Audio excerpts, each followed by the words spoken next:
আসসালামু আলাইকুম। আজকে কথা বলবো the perfect emulator for your PC.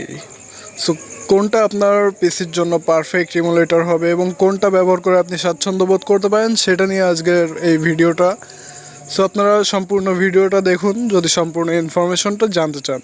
So Call of Duty, Free Fire, Clash of Clans, তারপর যতগুলো এই টাইপের গেম আছে, পাবজি, সব ধরনের গেমই আপনি কোন ইমুলেটরে সব থেকে ভালোভাবে খেলতে পারবেন এবং কোন ইমুলেটরে সমস্যা ফিল করতে পারেন, এই সব বিস্তারিত নিয়েই আজকের ভিডিও। সো ভিডিওটি সম্পূর্ণ দেখুন, আমার সঙ্গেই থাকুন, তো বুঝতে পারবেন কোন ইমুলেটরে কি প্রবলেম হতে পারে। আসলে সব ইমুলেটরে কম বেশি প্রবলেম থাকে, কিন্তু প্রথম 1 নাম্বার এবং 2 নাম্বার এবং 3 নাম্বার, এই 3টা ইমুলেটর আমার দেখা সব থেকে ভালো ইমুলেটর, স্পেশালি সেন্সিটিভিটির দিক থেকে এবং কন্ট্রোলের দিক থেকে।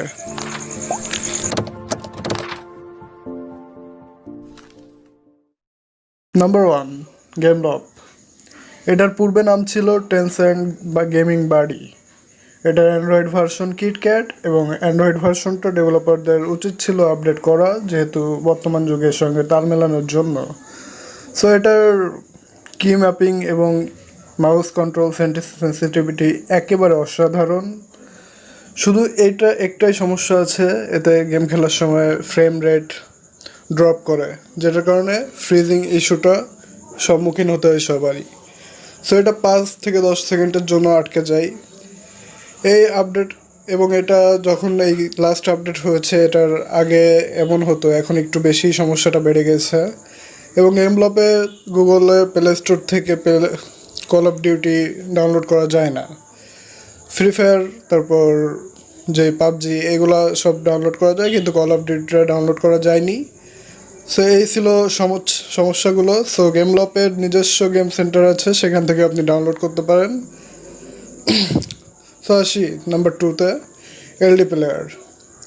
এটাও প্রায় গেমলপেরই মতোই, তবে এটার অ্যান্ড্রয়েড ভার্সন অনেক উন্নত, নোগার্ড ভার্সন 7.1.2। এটার কি ম্যাপিং এবং মাউস কন্ট্রোল সেন্সিটিভিটি অত্যন্ত ভালো। যারা গেমলপে খেলেছেন তারা অবশ্যই এলডি প্লেয়ারেও খেললেও তাদের কন্ট্রোল নিয়ে কোনো অসুবিধা হবে না।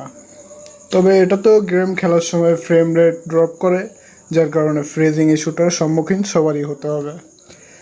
এবং এটা প্লে স্টোর থেকে সব প্রকার অ্যান্ড্রয়েড অ্যাপস ইনস্টল করা যাবে এই ইমুলেটারে।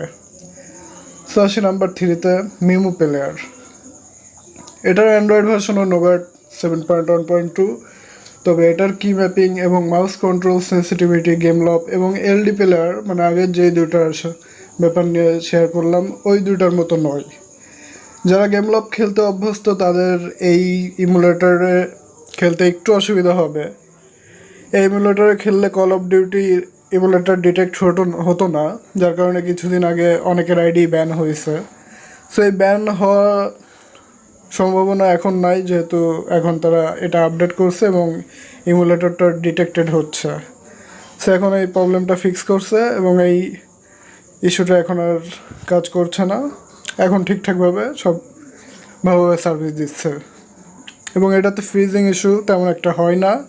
টোটালি একটা কুল এই মিমো অ্যাপ প্লেয়ার। এবং এটা অ্যান্ড্রয়েড প্লে স্টোর অ্যাপ থেকে, মানে প্লে স্টোর থেকে সব ধরনের অ্যান্ড্রয়েড অ্যাপ আপনারা ইনস্টল করতে পারবেন এই ইমুলেটরে। এবার আসে নাম্বার 4-এ, ব্লু স্টিক। এটাতে কল অফ ডিউটি মোবাইল এর স্মুথ প্লে হয়, তবে এটার কি ম্যাপিং এবং মাউস কন্ট্রোল সেন্সিটিভিটি খুবই নিম্নমানের। যারা গেমলপ খেলেন এবং যারা এগুলো খেলতে অভ্যস্ত হয়ে গেছেন, গেমলপ, এলডি প্লেয়ার এগুলা, সো তারা এটা খেলতে গেলে খুবই সমস্যায় পড়বেন এবং একটি বোর্ড প্লেয়ারকে মানে ভালোভাবে মারতে পারবেন কিনা সেটা নিয়েও কনফিউশন আছে আমার। সো এটা থেকে প্লে স্টোর থেকে সব ধরনের অ্যান্ড্রয়েড অ্যাপ ইনস্টল করা যায় এই ইমুলেটরে। তবে সমস্যা শুধু একটু কন্ট্রোলের ব্যাপারটা যদি ব্লু স্টিক ইমপ্রুভ করে তাহলে হয়তো বা এটা বেস্ট প্লেয়ার হতে পারত। So number 5, Nox player. এটার অ্যান্ড্রয়েড ভার্সন ললিপপ 5.1.1। এই ইমুলেটরে খেললে কল অফ ডিউটি মোবাইল এর ইমুলেটর ডিটেক্ট করে না, তাই এটাতে খেললে আপনি নিশ্চিত ব্যান হবেন, এতে কোনো মাফ নাই। তবে অন্যান্য কোনো এমুলেটরে কল অফ ডিউটির বেটা ভার্সনটা ইনস্টল হয় না, তবে এই নক্স প্লেয়ারে এটা ইনস্টল হয়। তো একটা বিষয় আছে, আসলে সব এমুলেটরেই ভালো ভালো বিষয়, ভালো মন্দ সব বিষয় মিলাই একটা এমুলেটর। সো এটা ব্লু স্টিক এর মতোই কি ম্যাপিং এবং মাউস কন্ট্রোল সেন্সিটিভিটি খুবই নিম্নমানের।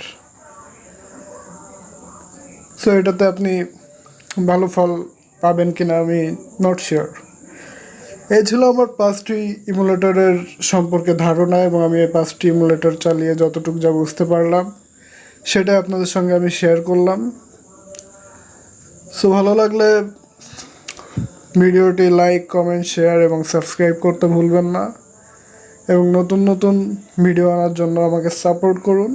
ধন্যবাদ।